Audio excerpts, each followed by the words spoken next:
All right, Senator Markey, your turn. Thanks for your patience. No, thank you, Mr. Chairman, very much.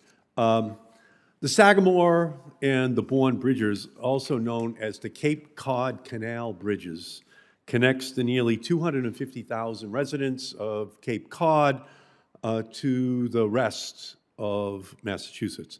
And these structures are essential routes for general transportation, tourism, and evacuations in case of an emergency, which is more important than ever as Cape Cod faces the existential threat of climate change. It is right in the crosshairs, and the only way off of Cape Cod are these two bridges in the event that a Hurricane Sandy-like event occurs. The Army Corps has ably owned and maintained the Cape Cod bridges since 1935, but unfortunately, they are now more than 85 years old and are in desperate need of replacement. And that's why I fought so hard to make sure that our recent bipartisan infrastructure law could provide the resources we need to replace both bridges. First, we gave Massachusetts and the Army Corps a huge increase. My state, Massachusetts, is now poised to receive more than $9 billion in direct federal infrastructure funding over the next 5 years, including $1.1 billion for bridge replacement and repair. And the Army Corps has also received more than $17 billion in new funding for the next 5 years. And second, I also helped working with the chairman to make sure that the bipartisan infrastructure law includes nearly $35 billion in competitive grant opportunities that can now be targeted for the Cape Cod bridges. Assistant Secretary Connor, we've talked extensively about this project, and I appreciate your support that you've expressed in private. So I just hope at this moment, in a public hearing, that you would commit to advancing this bridge replacement effort in Massachusetts. Do you agree that the infrastructure law provides a path forward and sufficient funding opportunities to replace the Cape Cod bridges? Absolutely, Senator Markey. Thank you for the question. Thank you for the dialogue that we had over the holidays on this particular issue. I think absolutely the IIJA does provide the opportunity and the resources for us to move forward in the bridge project. As we discussed, I think it's going to be an interagency, interdepartmental partnership that's going to get this done. We're working with the Department of Transportation.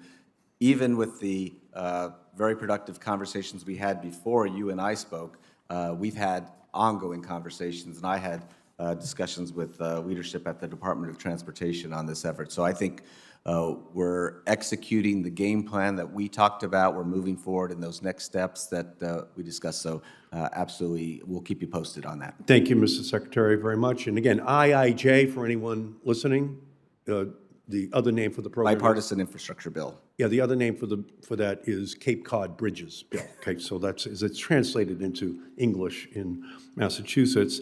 And will you commit to ensuring that the Army Corps applies all of the grant programs it can to complete the essential project, including opportunities that can be pursued in collaboration with Massachusetts? Absolutely. We are looking at all opportunities. We have strong incentive to do that. I thank you, Mr. Secretary. And another issue facing Massachusetts is the growing threat of more flooding, coastal erosion, and extreme storms, all of which are supercharged by human-caused climate change. Far too many communities in my state are already experiencing the devastating impacts of coastal erosion on their beaches, homes, and businesses, from Plum Island up in Newburyport down to Chatham, Revere, Winthrop, and more. Flooding, sea level rise, and extreme storms are also dire threats for communities like Boston and Chelsea and others that are potentially environmental justice communities.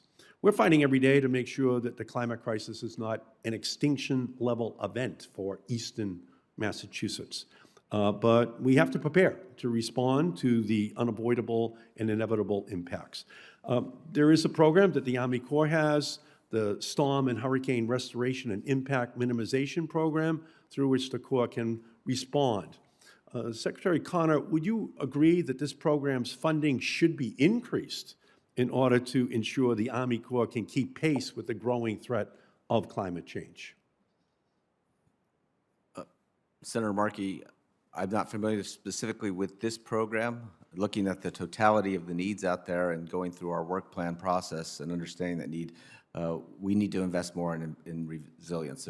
There's no question about it, given all the factors that you just enunciated, General Spellman. I don't, with respect to the specific program you may have. No, sir, exactly. Would certainly support that. And then also, sir, we appreciate Congress's support of the Boston Regional Coastal Storm Risk Management Study. You gave us a new start in 21. We're going to make our best technical argument for funding if we're offered a 22 work plan to move out on that effort. And I thank you, and that's why, Mr. Chairman, I want to work with you in the next WRDA bill, the next water resources bill, so that we have the capacity to provide the resources to these great public servants so that they can provide the protection for those very valuable resources along our coastlines that otherwise are going to be in great jeopardy. So I thank you, Mr. Chairman. I thank both of you for being great public servants as well.